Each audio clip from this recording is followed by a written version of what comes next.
پاکستان کی قومی اسمبلی اور سینٹ کے الگ الگ اجلاس ایک بار پھر سے جو ہے وہ ان کا آغاز ہو چکا ہے، اور یہ امکان کیا جا رہا ہے کہ جو 26ویں آئینی ترمیم ہے وہ ان جو منعقدہ اجلاس ہے ان میں پیش کی جائے گی۔ ہمارے ساتھ موجود ہیں سینیٹر ایمل ولی خان، جو کہ عوامی نیشنل پارٹی کے سربراہ ہیں۔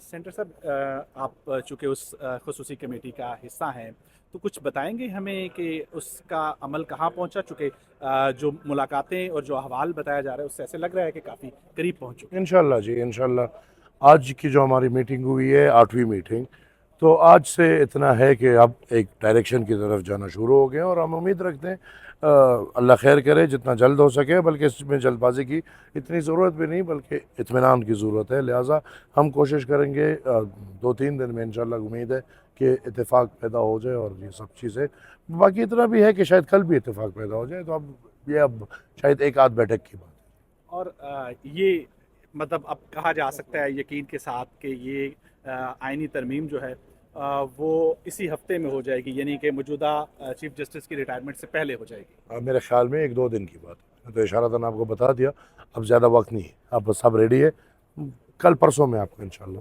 اور جب آپ کہتے ہیں کہ 1-2 دن میں ہو جائے گا، تو یہ کون سی مسودہ جو ہے وہ زیادہ قریب ہوگا جو سامنے لایا جائے گا؟ نئی آئینی عدالت کا یا آئینی بینچ جو ہے وہ سامنے آئے گا؟ اس وقت جو ہے زیادہ تر جو اتفاق رائے بن رہی ہے تو وہ بینچ پہ بن رہی ہے۔ اور کیا پاکستان تحریک انصاف بھی اس کے اوپر اتفاق رکھتی ہے؟ آپ یہ ہمیں بتا سکیں گے؟ نہیں، میرے خیال میں انہوں نے تو پہلے سے جمعے کے دن ہڑتال کا اعلان کر دیا، تو وہ کس بات پہ اتفاق کر رکھے گی؟ آ رہے ہیں کہ اتفاق جو ہے وہ زیادہ ہوتا ہوا دکھائی دے رہا ہے، تو اس کی حد و خال کیا ہوں گے؟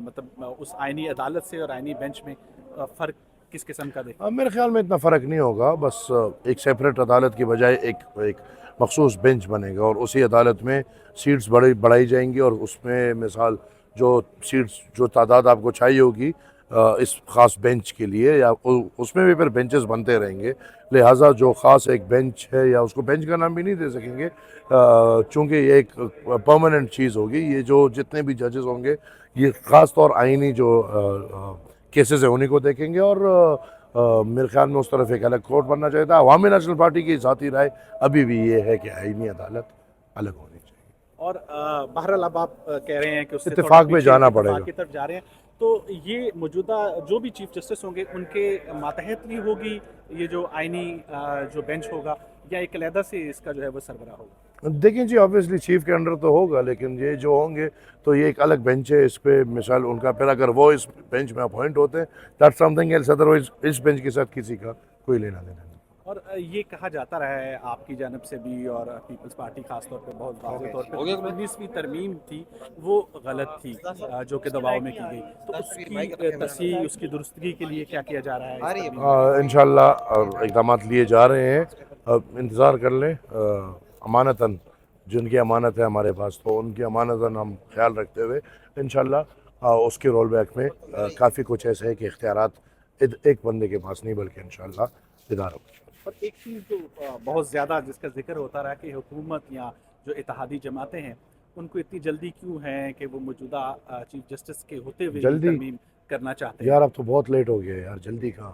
اب ہم تو پچھلے 2 ہفتے پہلے آئے تھے اس کو نپٹانے، اب تو بہت لیٹ ہو گیا، میرے خیال میں ہو جانا چاہیے۔ تو اس ترمیم کے نتیجے میں کیا موجودہ جو چیف جسٹس ہیں ان کی حیثیت میں بھی کوئی اثر ہوگا؟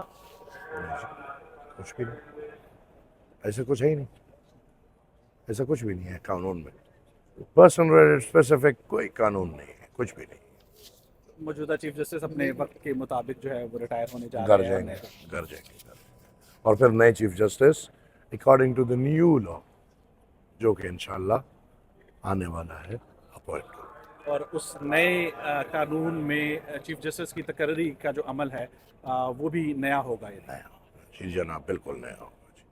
اور ہم یہ کہہ سکتے ہیں کہ چیف جسٹس کی تقرری کا عمل جو ہے اس کے تحت وزیر اعظم کو اختیار شاید ہوگا، یہ ہے اس نئے مسودے میں اس نہیں کے جی، جو نہیں قریب ہے؟ نہیں نہیں نہیں، جو پہلے بھی کمیشن ہوتا تھا، جو پرانا کمیشن ہے اس میں کچھ ایڈیشنز ہو گئی ہیں، کچھ پارلیمنٹری لوگ اندر چلے گئے ہیں، کچھ بارز کے لوگ چلے گئے ہیں، لہٰذا اب سلیکشن میں تھوڑے ممبرز زیادہ ہوتے ہیں۔ ایمل ولی صاحب، بہت شکریہ آپ کا، وائس آف امریکہ سے تھینک یو گفتگو جی، کرنا۔ Thank you.